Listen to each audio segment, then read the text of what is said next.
Suzuki teases new GSX-S 1000.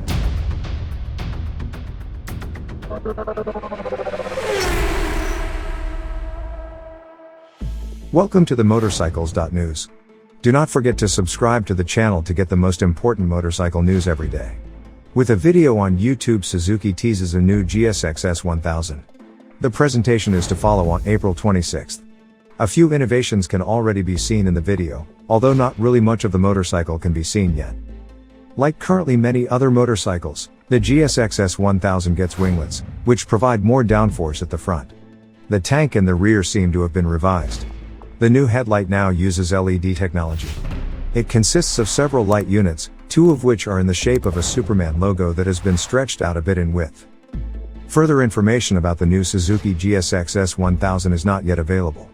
However, it should be clear that the engine has been, at least, revised for Euro 5. Otherwise, one can expect an upgraded technical equipment.